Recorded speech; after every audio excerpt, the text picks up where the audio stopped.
2020년 7월 10일 금요일 시편 144편 1절로 15절 말씀. 나의 반석이신 여호와를 찬양하리로다. 그가 내 손을 가르쳐 싸우게 하시며 손가락을 가르쳐 전쟁하게 하시는도다. 여호와는 나의 사랑이시요 나의 요새시요 나의 산성이시요 나를 건지시는 이시요 나의 방패이시니 내가 그에게 피하였고 그가 내 백성을 내게 복종하게 하셨나이다. 여호와여, 사람이 무엇이기에 주께서 그를 알아주시며 인생이 무엇이기에 그를 생각하시나이까. 사람은 헛것 같고 그의 날은 지나가는 그림자 같으니이다. 여호와여, 주의 하늘을 들이우고 강림하시며 산들에 접촉하사 연기를 내게 하소서. 번개를 번쩍이사 원수들을 흩으시며 주의 화살을 쏘아 그들을 무찌르소서. 위에서부터 주의 손을 펴사 나를 큰 물과 이방인의 손에서 구하여 건지소서. 그들의 입은 거짓을 말하며 그의 오른손은 거짓의 오른손이니이다. 하나님이여, 내가 주께 새 노래로 노래하며 열줄 비파로 주를 찬양하리이다. 주는 왕들에게 구원을 베푸시는 자시요 그의 종 다윗을 그 해하려는 칼에서 구하시는 자신이니이다. 이방인의 손에서 나를 구하여 건지소서. 그들의 입은 거짓을 말하며 그 오른손은 거짓의 오른손이니이다. 우리 아들들은 어리다가 장성한 나무들과 같으며 우리 딸들은 궁정의 양식대로 아름답게 다듬은 모퉁이 돌들과 같으며 우리의 곳간에는 백곡이 가득하며 우리의 양은 들에서 천천과 만만으로 번성하며 우리 숫소는 무겁게 실었으며 또 우리를 침노하는 일이나 우리가 나아가 막는 일이 없으며 우리 거리에는 슬피 부르짖음이 없을진데 이러한 백성은 복이 있나니 여호와를 자기 하나님으로 삼는 백성은 복이 있도다. 아멘. 오늘 시편 144편도 역시 다윗의 시입니다. 오늘 144편은 제가 이렇게 쭉 읽으면서 시적인 어떤 그 구조가 굉장히 잘 돼 있다라는 느낌을 받았습니다. 제 개인적으로는 이 시편 144편을 크게 세 부분으로 나눌 수 있을 것 같습니다. 1절부터 4절까지가 첫 번째 부분이고요. 5절부터 11절까지가 두 번째 부분이고 12절부터 마지막까지가 이제 마지막 세 번째 부분입니다. 그리고 각 부분은 크게 두 개의 대비되는 또 이 구절들로 두 부분으로 나누어져 있습니다. 예를 들면 1절부터 4절까지의 첫 부분은 1, 2절인데요.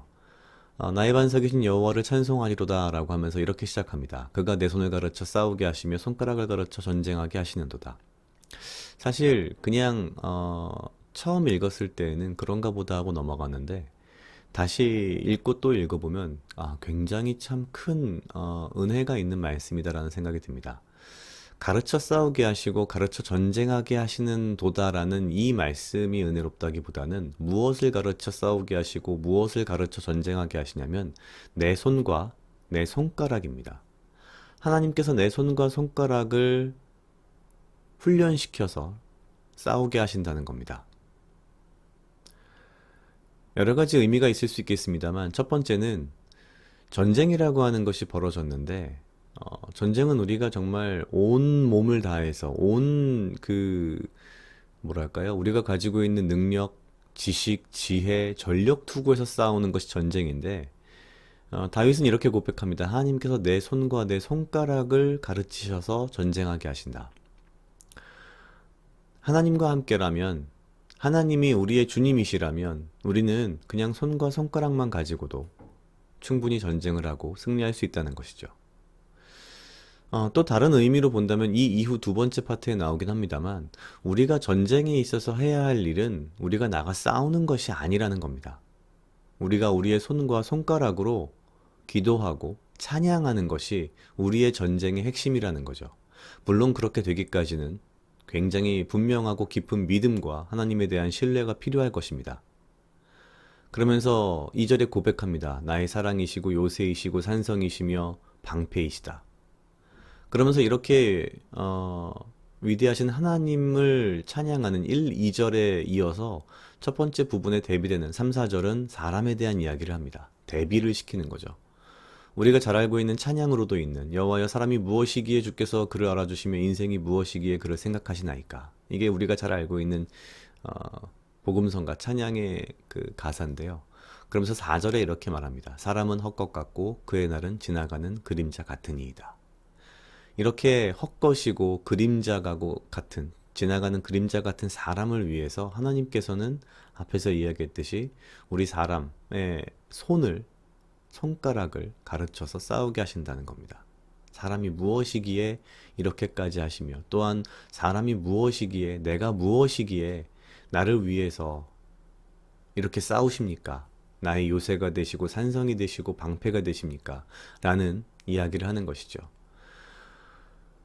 이 첫 번째 파트는 그런 것 같습니다. 우리가 그렇게 대단한 사람이 아님에도 불구하고, 대단한 존재가 아님에도 불구하고 하나님께서는 우리를 사랑하시어서 우리를 직접 가르치시고 정말 우리를 위해서 우리의 사랑이 되시고 요새가 되시며 산성이 되시고 방패가 되신다는 거죠. 우리가 잘나서가 아니라는 겁니다. 그러면서 두 번째 파트는 5, 6, 7, 8절이 첫 번째 부분이고요. 9, 10, 11절이 두 번째 부분인 것 같습니다. 특별히 예를 들면 11절과 8절은 동일한 이야기를 합니다. 그들의 입은 거짓을 말하며 그의 오른손은 거짓의 오른손이니이다. 이게 8절이고요. 11절은 이방인의 손에서 나를 구하여 건지소서. 그들의 입은 거짓을 말하며 그 오른손은 거짓의 오른손이니이다. 동일한 문구가 반복이 되죠. 그 바로 위로 올라가면 이제 그 7절과 11절인데 똑같은 부분이 또 반복됩니다. 사실은 7절은 이렇습니다. 위에서부터 주의 손을 펴사 나를 큰 물과 이방인의 손에서 구하여 건지소서. 11절은 이방인의 손에서 나를 구하여 건지소서. 그들의 입은 거짓을 말하며 아니죠. 10절이죠. 주는 왕들에게 구원을 베푸시는 자시요 그의 종 다윗을 해하는 자에서 칼에서 구하시는 자신이다. 그러니까 사실은 그 같은 부분을 두 번 반복하는 겁니다. 앞뒤에서. 그러면서 대비되는 부분이 사실은 5, 6절과 9절입니다. 5, 6절은 보면 여호와여 주의 하늘을 들이우시고 강림하시며 산들에 접촉하사 연기를 내게 하소서. 번개를 번쩍여서 원수들을 흩으시며 주의 화살을 쏘아 그들을 무찌르소서. 분명하게 이 부분에서는 하나님께서 싸우시는 그런 장면이 등장합니다. 하나님께서 아무것도 아닌 헛것인 사람과 인간을 위해서 직접 내려오셔서 강림하시어서 전쟁을 하시는 거죠. 그런데 여기에 대비되는 바로 구절을 보면 이렇게 되어 있습니다. 하나님이여 내가 주께 새 노래로 노래하며 열 줄 비파로 주를 찬양하리이다. 나를 위해서 하나님께서 직접 이 세상에 내려오셔서 싸움을 하시는데 다윗은 무엇을 하고 있냐면 새 노래로 노래하고 열 줄 비파로 주님을 찬양하고 있는 거죠. 이렇게 보면 왜 앞에 1절에서 그가 내 손을 가르쳐 싸우게 하시며 손가락을 가르쳐 전쟁하게 하시는 도다라는 표현이 이해가 됩니다. 왜냐면 내가 할 수 있는 것은 열 줄 비파로 주를 찬양하는 것이기 때문에 나의 손가락으로 그 비파를 연주하는 것이고 나의 손으로 새 노래를 만들어 부르는 것이기 때문입니다. 결국 다윗의 믿음의 그 핵심은 이 전쟁의 주인은 내가 아니고 하나님이시며 나는 오직 하나님을 믿는 믿음 가운데에 그저 나의 손으로 새 노래를 만들어 부르고 나의 손가락으로 비파로 주를 찬양하는 것이 다라는 믿음입니다. 그러면서 마지막 부분에서 12절부터 15절까지는 우리 아들들은 어리다가 장성한 나무들과 같고 딸들은 궁정의 양식대로 아름답게 다듬은 모퉁이돌 같고 또 곳간에는 백골이 가득하며 양들이 번성하고 숫소는 일을 잘하고 뭐 등등등의 어떤 그 풍요로움이 등장합니다. 그러면서 가장 마지막에 대비되는 단 한 절, 15절 마지막 절에 이렇게 표현합니다. 이러한 백성은 복이 있나니 여호와를 자기 하나님으로 삼는 백성은 복이 있도다. 물론 이 부분을 잘못 이해한다면 이렇게 풍요로운 것이 복이 있는 것이고 뭐 이렇게 표현하고 생각할 수도 있겠지만 사실 우리의 복은 다른 것이 아니라 여호와를 우리의 하나님으로 삼는 것 자체가 우리의 복이라는 겁니다. 우리가 하나님과 함께하고 우리가 하나님과 동행하며 나의 삶 속에서의 나의 이 삶의 현장에서의 전쟁을 하나님께서 직접 이 세상에 내려오셔서 나를 대신하여 싸우시고 나는 오직 하나님을 믿는 믿음 가운데에서 그저 손과 손가락으로 찬양하고 새 노래를 만들며 주님과 동행하는 것이 사실은 그게 핵심이고 그게 다라는 다윗의 어떤 굉장히 그 깊이 있는 신앙 고백이 아닌가라는 생각을 했습니다. 그래서 오늘 말씀을 보면서 정말 아무것도 아닌 것 같지만 내가 어려움 가운데에서 곤경함 가운데에서 주께 새노래로 노래하며 열줄비퍼로 주를 찬양하는 믿음을 가지고 살아야겠다라는 그런 생각을 했습니다. 각자 약 2분 정도 묵상하시겠습니다.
다 같이 기도하시겠습니다. 하나님 아버지 감사합니다. 주여, 이 하루도 나와 동행하여 주시옵소서. 주님, 나로 하여금 사랑하게 하시옵소서. 아버지여, 나를 헤아려 하는 그 어떠한 무리들로부터 나를 지키고 보호하여 주시며 내가 오직 주님 주시는 지혜와 명철로 이 하루를 살아가고 나에게 필요한 건강과 육체적 강건함을 허락하여 주시옵소서. 주님, 내 삶의 전쟁 가운데에서 내가 그 전쟁을 하려고 애쓰지 않게 하시고 오직 주를 믿는 믿음 가운데에 아버지께 의지하며 아버지를 믿으며 아버지를 신뢰하며 오직 나의 삶의 전쟁에 주께서 직접 싸우신다는 믿음 가운데 나는 오직 주를 찬양하며 나는 주를 위하여 노래하는 강한 믿음으로 또한 이 하루를 살아갈 수 있도록 주여 인도하시옵소서. 내 삶의 전쟁 가운데 주께서 승리하실 것을 믿으며 모든 말씀 예수님 이름으로 기도드렸습니다. 아멘.